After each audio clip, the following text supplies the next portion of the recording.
a lived-in experience. It's important that we understand what lived-in experience is. It's an experience that you've gone through and that you have lived in, that you know. Because I can stand here and tell you about faith, but if you've not gone through trusting the Lord, then you're just going to have head knowledge about it. Lived-in experience is concerned with the heart. And it's important that we understand that lived-in experiences is allowed by God because He's building not only character, but He's bringing you to a place of the call, the fulfillment of the purpose, and the destiny in your life. Each and every one seated here this morning, there's a call upon your life, there's purpose with your life, and there's destiny. Right at the outset, I just want to say something. In the culture of the day when Jesus walked the earth, the rabbis went and called their disciples. No, they did not. The disciples went to a rabbi that they wanted to follow, and that they became a disciple. But what does Jesus say when He speaks to His disciples? He said, "You did not call me, I called you." And you know what? He's still calling you. He's calling you and me on a daily basis. And it's my response to Him on a daily basis that I am drawn to Him. Although you may be born again for 40 years, it's daily that you are drawn to Him because there's a call. He's calling us to what? To a narrower, deeper walk with Him in relationship. I abhor religion in the sense of rules and the regulations that tells you if you do this, that will happen. That's not it. It's relationship in intimacy that brings you to the fullness of understanding and knowing God. It's religion that will push you away. Because religion says, woe is you, if you don't do this, then you are a sinner on the way to hell. Yes, Jesus, and if you can only understand that, at the cross of Calvary, He paid the price for the penalty of sin. The penalty of sin. What does sin do? It destroys relationship. It takes you away from the loving God. And now, I'm not here in a theological debate. I'm here to tell you about the King of Kings and the Lord of Lords and what He has done in a lived-in experience. Because if you do not go through a lived-in experience, how can you help someone else? 70 people a day in South Africa is committing suicide. That's official statistics. There may be more. 70 people a day. Why do you think they commit suicide? Have you thought about it? Because it's a reality out there. Out there is a world, and we are ensconced in our own little worlds, and what we do is we think that determines everything. No, it doesn't. There's a world of pain and suffering out there. And maybe not the ways you experience pain or suffering, but it's the reality of these people. And you know what? It's not that they want to commit suicide. You know, they just want to get rid of the pain. They just want the pain to stop. And when you deal with people, because all of us are called to influence and help the people that are suffering out there. That is part of what we need to do. We need to stretch forth and say, I don't know exactly what you're going through or what you're experiencing, but in whatever way I can help, I'm here. That's all you need to do. You know what is an evangelist? He goes forth and brings the good news of the cross, of the dying, the resurrection, Jesus Christ our Lord. But you know how you go about it, and you do it. And I've said it often, I'm going to tell you again. You just tell someone, tell me your story. You see something on television or experience something in life, or you're confronted with a person that is different from you. Maybe his belief system is different from yours. And then immediately we have the way of thinking that, let's call it, we not only perceive, but we have a way of saying, you know, this is not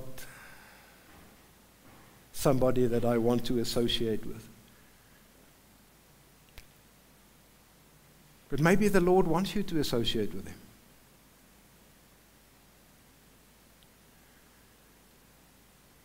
All you need to do is, instead of judging, is ask that person, tell me your story. What happened in your life that you became what you are today? What happened? So many people will tell you, and I'm not telling you that they're going to flaunt something in your face, that they have a way of saying, I'm a this, and they flaunt it, and what I mean by flaunt is it's in your face, and they are activists about it, and telling you this is what it should be, and this is what life should be. We all know what the truth is, because the truth is in the Bible. And if we just speak about gender this morning, there's only two genders. It's male or female. But now you get people that will flaunt it in your face and say, this is woke and this is the acceptable norm of the day. No, it's not. But if you take the time to listen and to say, what happened in your life that brought you to the opinion, because it's only an opinion, it's not the truth, brought you to the opinion of this. A while back, someone came, and Henno was playing one of the Hillsong songs. And it's an anointed song. And afterwards, I was confronted by that person and said, do you know that the person singing that song was doing this and this and this and that and that? No, I didn't know. So how can you play it and how can you sing with it? You know, there's an anointing upon it. I can feel the anointing. I understand the anointing. And you know what it does? It celebrates Jesus. It celebrates the King of Kings and the Lord of Lords. But you know what? We're all broken. We live in a broken world. I don't know exactly what that person did, but that's also your say-so. Maybe you read it in the media or on the internet or whatever, and there's such a lot of junk out there, you can't just believe it. But immediately there was a presumption from that person that we, and as a congregation, is out of line by worshiping the King.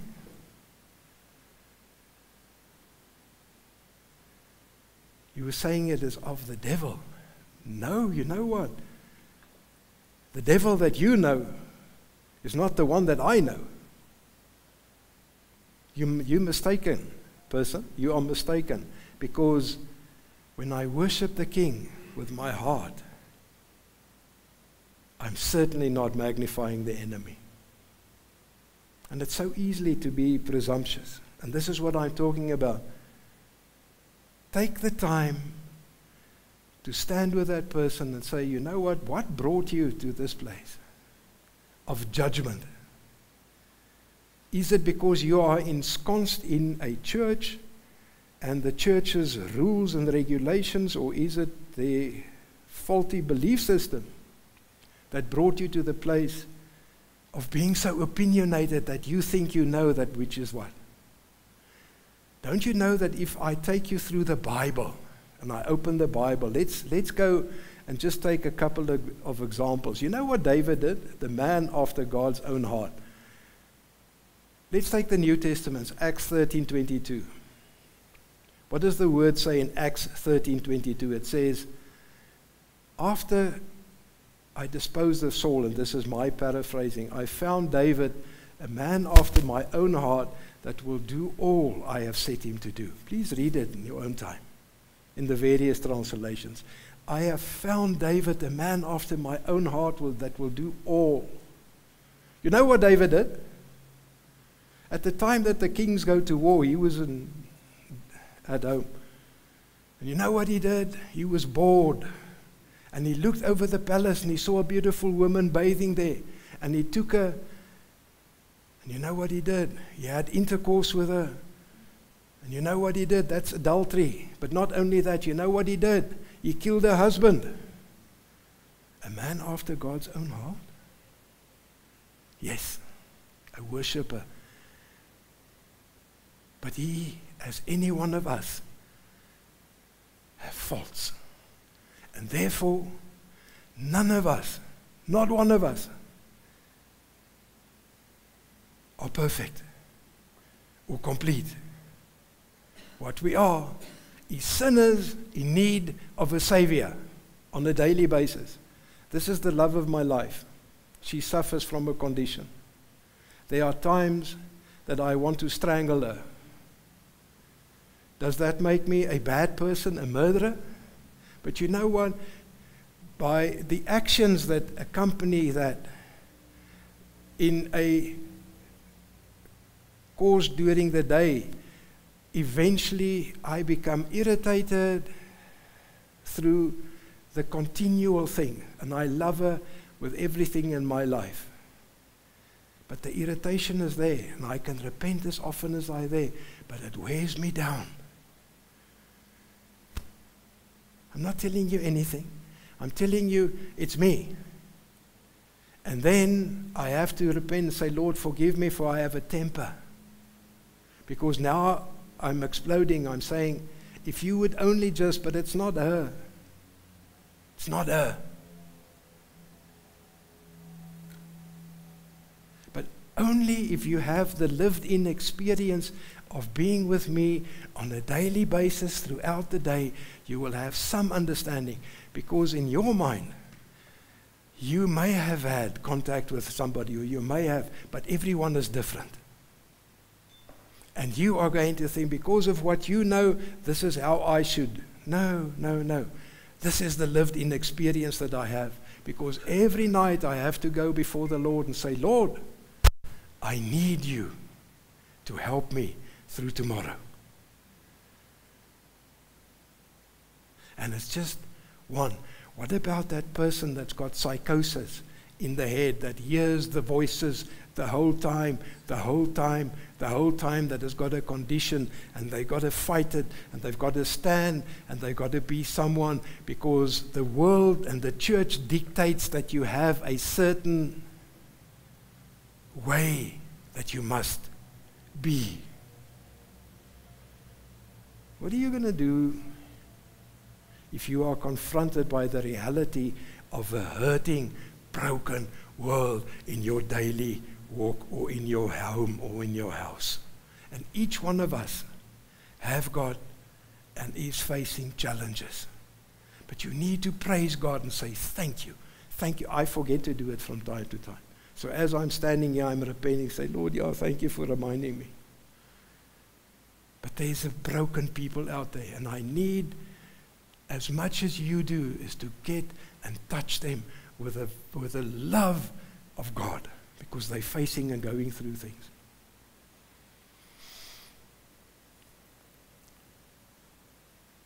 We all are.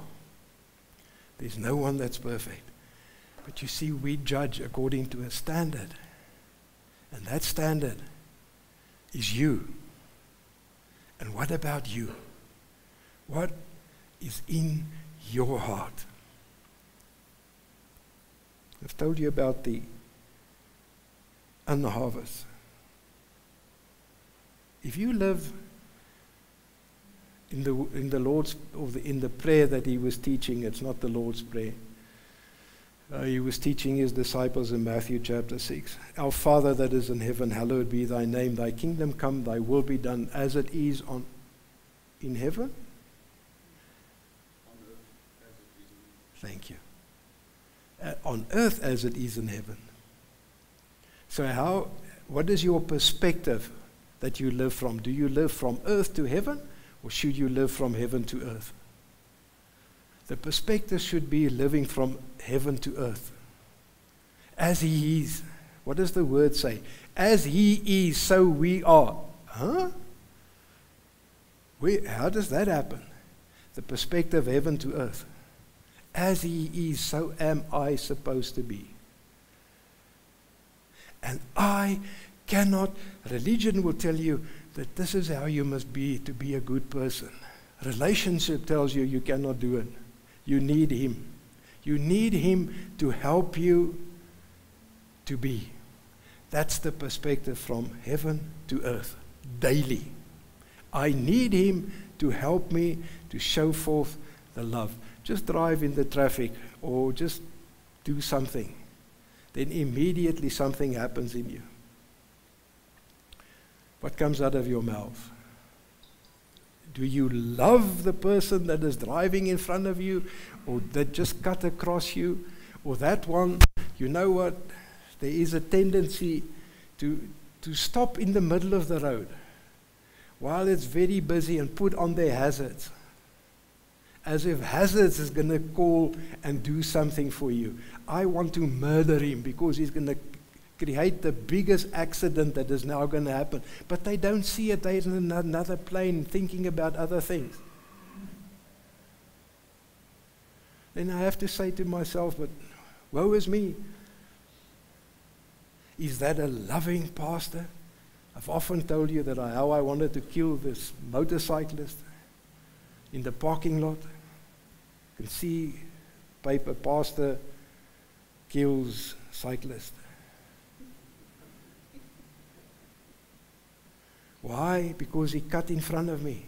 And I was having a bad day, but I wasn't even thinking about it, but something just got up in me, and the Lord said to me, I've been telling you for a while, you have to do something about your temper. I don't have a temper, Lord. Oh, yes? What has just happened?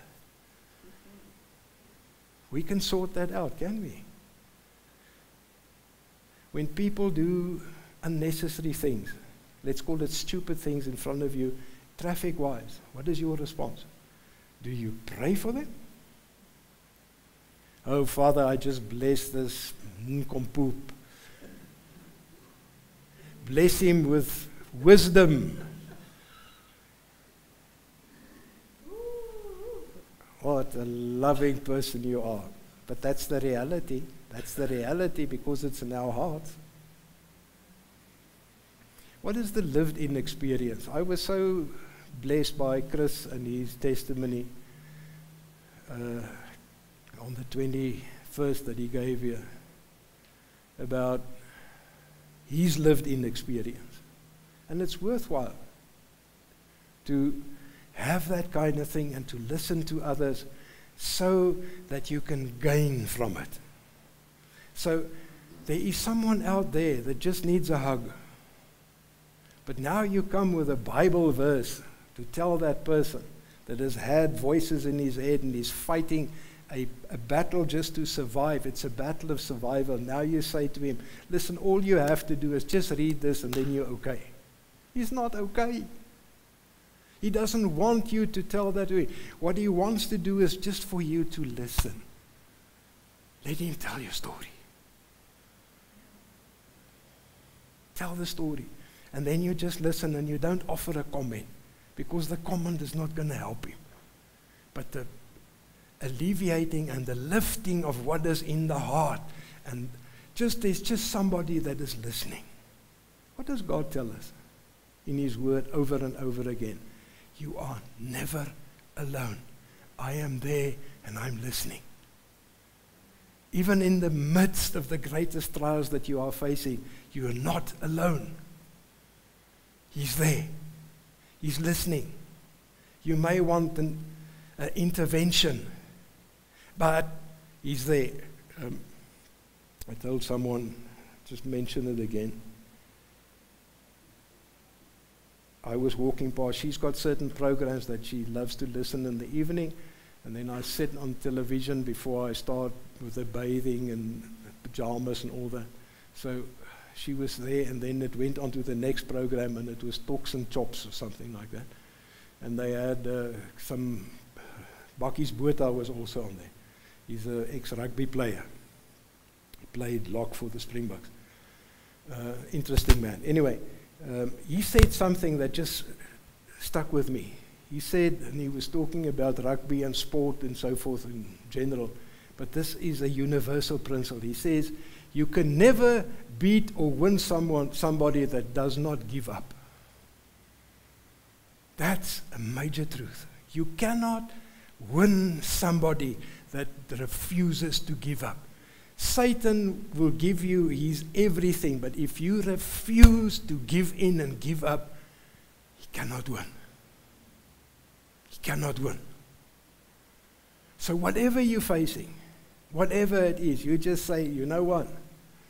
The Word of God that is alive in my heart says, I'm never alone, and He will make a way for me. I know it's difficult. I've been there. I've done that. I've got the scars. Some people say the T-shirt, but I've got the scars to prove that I have there. I've got lived-in experiences. Therefore, I can sit with you and say, you know what? I don't know exactly what you're going through, but I'm there for you. I will listen. I will listen. Because somebody else that is far greater than I am is there with you. And He is the great I am. He is the great I am. In the book of 2 Kings, I have ministered on that before. 2 Kings, chapter 3. 2 Kings, chapter 3, verse 11. I've read that before, but please go and read it at home. I'm just going to take a verse, not out of context, but just to read it to you. But Jehoshaphat said, now Jehoshaphat was the king of Judah, and Jehoram was the king of Israel. There was a split in the two kingdoms. And they were on the way to fight the Moabites. And on the way there, they wanted to go in a certain way, and they wanted to know from the Lord. They were in a situation where they needed guidance. I need guidance moment by moment. But I have a free will, and God will never override my free will. And that's the problem we have. We initiate certain things and then we blame God. So, what is it that most often is shouted when the difficulty is on the horizon and it starts overtaking you? I need a word from God. God, just a word, and that's correct. Because a word from the Lord is what I need. I need His guidance. But you have the Holy Spirit. And the Holy Spirit, the whole time, is talking. He's guiding. But He does it in the realm of the Spirit, because God is Spirit. And we are spirit, soul, and body. So through my spirit, He's going to speak. Because I relate to Him in the Spirit. My soul is my mind, my will, and my emotion. So whatever my belief system is, what He speaks will be filtered through that, the soul. And that's where things may go totally wrong. Okay? Now, I want to give you some help. Because this has so blessed me so often. And Jehoshaphat said, is there no prophet of the Lord here? Because Jehoram was in despair. He was in despair. You know what is despair? That's really down the tubes. Saying, I don't know if we're going to make it. I don't know if there's anything good that's going to come out of here. It's all the negations, all the negativity. God has set me out here to kill me, those kind of things. God does not take anything from you. He's a giver. It's the enemy that comes to kill, to steal, and to destroy. We often have the thought process that God is taking something from me. He never will. Jehoshaphat. Now Jehoshaphat said, wait, I know you're in despair, that's me just telling you, but we need a prophet, we need a word from God, and not of the false prophets. We need a true word, that we may inquire the Lord by him. And one of the servants of the king of Israel answered and said, I never saw this, but here they're on their way to war.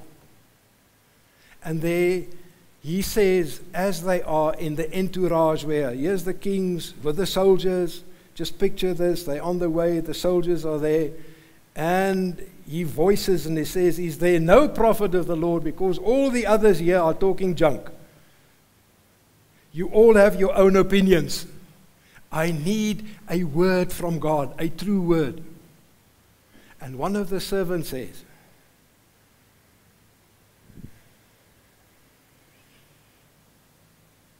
but not of Jehoshaphat, not of Judah, of Israel, on the other side, the so-called wrong side, where what do? They worship Baal and so forth there. He says, the servant says, there's something we can learn. Listen to the servants. And said, Elisha the son of Shaphat is here, who poured water on the hands of Elijah. You don't know this, you don't see this. Here they are, they're in a rather difficult situation. And they say, is there no one here that can have a word from the Lord? And he says, Elisha is here. The provision is always precedes the battle. Before the battle, there's always already provision in place for you. You just have to find it. One of the lessons I'm being taught on a daily basis when I go out of kilter and say, you know what, this is an impossible situation, I am reminded that the provision precedes the battle. Elisha is here. He's not somewhere in the mountains or another place. He's here, and you know what he did? He poured hands. What does that mean? He was a servant to Elijah, the son of Shaphat. It gives me so much. You know, I'll tell you. What does it mean to pour hands? Every morning as Elisha woke up, there was Elijah pouring water on his hands. Because as every good Israelite knew, according to the statutes and the Torah, they had to pray 7 times a day. And we know that Elijah was a prayer warrior. The effectual, fervent prayer of a righteous man avails much. He did it so at least 7 times a day. And you have to approach God with clean hands and a pure heart. So there was water to have the hands cleansed. And what does water signify? It signifies illumination. It signifies revelation. It signifies purity. This is all symbolic in the scripture. So here is Elisha. And where did Elijah find Elisha? When Elijah, in his time of trouble, was told by the Lord, what are you doing here? You're not where you're supposed to be. Now go back and anoint Elisha. And where did he find him? He found him plowing with 12 pair of oxen. In other words, Elisha's father had entrusted him with the family belongings. He was plowing, and he was part of a loving family. And where was he doing that? In Abel Meholah. Abel Meholah, the field of rejoicing. Where he found him, he was found him in the field of rejoicing. It's good to be found in the field of rejoicing. I rejoice in the Lord, my Savior and my King. Not only did he serve him, but when at the evening Elijah came back, the mantle was taken off, and Elisha had to clean it, to oil it, to take the bugs out of it. Does that sound like a king? Or does it sound like someone that is serving someone else? Where does greatness come from? And where does greatness accrue to you when you have a servant's heart, prepared to serve?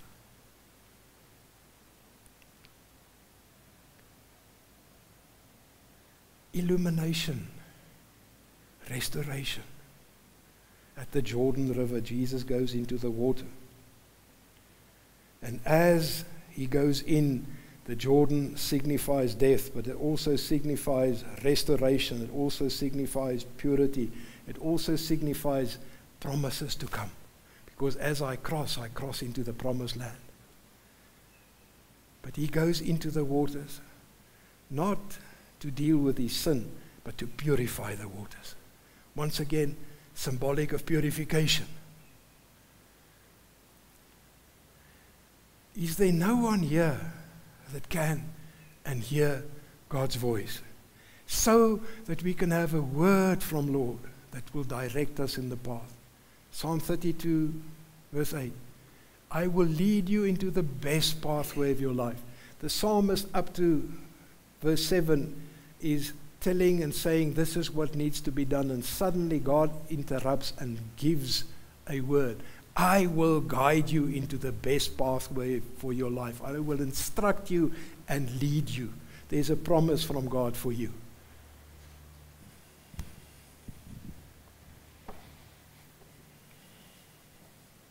And Jehoshaphat said, the word of the Lord is with him. A lived in experience. He knew, hey, this is him. Let's get him. Because now we're going to get counsel. So the king of Israel and Jehoshaphat and the king of Edom went down to him. Then Elisha said to the king of Israel, what have I to do with you? Go to the prophets of your father and the prophets of your mother. And the king of Israel said to him, no, for the Lord has called us 3 kings together to destroy us. Really? That's despair. So this is what I'm trying to get to you. You have a choice. Either you're going to fall into despair, or you're going to take faith and say, no. I'm not going to go down that route. I have a choice. I choose faith. Today, I'm going to stand on the promises of God. And I lift my hands and say to the King of Kings and the Lord of Lords, I stand. And as a monument and a testimony, my faith is weak. I have little faith, but I choose to believe. I choose to believe. I'm not going to fall into despair. I choose to believe because God said. And what God said, He means. And what He means, He says.